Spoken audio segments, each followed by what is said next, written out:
Hello everyone, সকলে কেমন আছো? জানো, আজকে দুপুরবেলা মেশিনে যখন কাজ করছিলাম তখন সুচটা ভেঙে যায়। আর আমার কাছে তো এক্সট্রা কিছু ছিল না, তাই কি করলাম, বিকেল হতেই বেরিয়ে পড়লাম স্কুটি নিয়ে মার্কেটে। কিন্তু সেটা বালিতে নয়, বেলুড়ে। আর সেখানে গিয়ে চোখটা আটকে গেল এই একটা গাছের উপর। তো কি করলাম, ওখান থেকে সমস্ত কিছু কিনলাম। সেই একা একা অত দূর থেকে বয়ে বয়ে নিয়ে চলে আসলাম। ও বাবা, ঘরে ঢুকেই দেখি তিন্নি আমার জন্য অপেক্ষা করছে গেটের কাছে। ঘরে ঢুকে সব লাইট টাইট জ্বালিয়ে নিলাম। আর এই দেখো, বিছানার উপর সব ছড়িয়ে রেখে চলে গেছি। এবার আমাকে রাখতে হবে এই গাছটাকে। কিন্তু গাছটা রাখবো কোথায়? ট্রেডমিল আছে, ট্রেডমিলের পাশেই আজকে রাখবো ভাবছি। তাই বারান্দায় চলে আসলাম। এসে আগে লাইট জ্বালালাম, দিয়ে দেখলাম যে কোথায় রাখা যায়। তারপর টবটাকে নিয়ে আগে একটু সাইডে রাখলাম, কারণ এটার মধ্যে প্রচুর ধুলো আছে। দোকান থেকে ঠিকঠাক করে দিয়েছিল, কিন্তু তারপরেও। আর এই যে দেখতে পাচ্ছ ছোট ছোট চেন, ওগুলো উনি এনে দিয়েছিলেন আমাকে। আসলে ব্যালকনিতে এত সুন্দর হাওয়া দেয় যে সবসময় এগুলো নড়তেই থাকে, আর নড়ে নড়ে এগুলো জট পাকিয়ে যায়। বেশি দেরি না করে আগে ওগুলোকে ছাড়িয়ে নিয়ে গাছের পাতাগুলোকে খুব সুন্দর করে অনেকক্ষণ ধরে মুছলাম। আর মোছার পর কি সুন্দর পরিষ্কার হয়ে গেছে দেখো, পুরো সবুজ লাগছে। সত্যি বলতে আমার অনেক পছন্দ হয় এই সমস্ত গাছ, কিন্তু হয়ে ওঠে না, কারণ অত জায়গা কোথায়।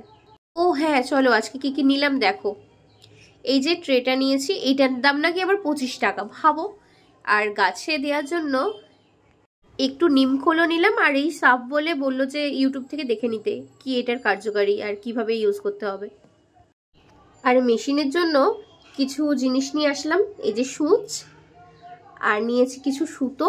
আর সুচের মধ্যে সুতো ঢোকানোর জন্য যেটা দরকার সেই ছুট্টি পারে একটা জিনিস। আর এই বাক্সটা নিলাম, এটা বেশ সুন্দর। এটা 65 টাকা নিয়েছে। প্রথমে আমি বলেছিলাম যে 50 টাকা দেবো, তো দিল না, দিয়ে শেষমেশ এটা 65 টাকাতেই আমাকে কিনতে হয়েছে। তো এটা নিয়েছি। আর আর একটা এই যে দেখতে পাচ্ছ, আমার যেটা আছে বাড়িতে সেটার দাম কিন্তু 60 টাকা, আর এটা নিয়েছে 10 টাকা। আর কিছু এই ববিনগুলো নিয়েছিলাম, এগুলো 5 টাকা করে মনে হয় পিস নিয়েছিল। যেহেতু এখন চৈত্র সেল, তো সেই জন্য দেখলাম ঢেলে বালিশের কভার বিক্রি করছে দোকানের সামনে, মানে নিজেদের দোকান যাদের। তো ওখান থেকে আমি এই দুটো দুটো করে নিলাম বালিশের কভার। এগুলো নিয়েছে 40 করে। তো এখানে হলো 160 টাকা। তো এই প্লেটটাকে ওর নিচে ঢুকিয়ে দিই, নইলে জল পড়লে বলেছে যে যাতে জায়গাটা নষ্ট না হয়, সেই জন্য এই ট্রেগুলো দেওয়া হয়। তো মোটামুটি আমার আজকের মতন এখানে কাজ কমপ্লিট হয়ে গেছে। তো চলো তোমাদেরকে দেখাই, দেখো কি সুন্দর লাগছে। হ্যাঁ, এখানে ভাবছি লাইট দেব।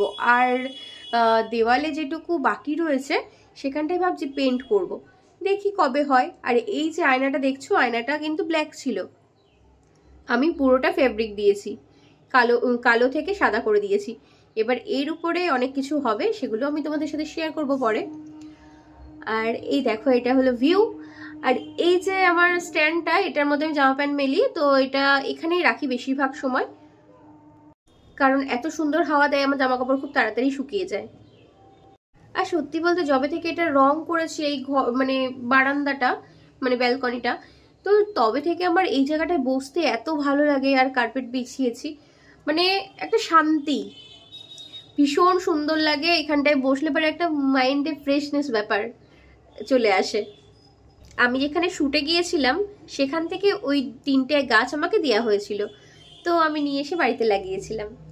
আর দেখো, ভাবছি ওয়ালে একটু পেন্টিং করব, কিন্তু পরে, এখন আর করতে ইচ্ছে করছে না।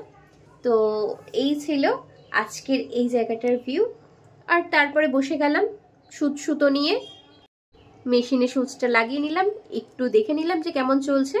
তারপর প্রচণ্ড পরিমাণে খিদে পেয়ে গিয়েছিল, তো কি করব, সেজন্য ও যখন অফিস থেকে ফেরার পথে আমার জন্য খাবার নিয়ে এসেছিল। আমি তাড়াতাড়ি খেয়ে শুয়ে পড়েছিলাম। তো তোমাদের অবশ্যই কিন্তু জানিও কেমন লাগলো ব্লগটা।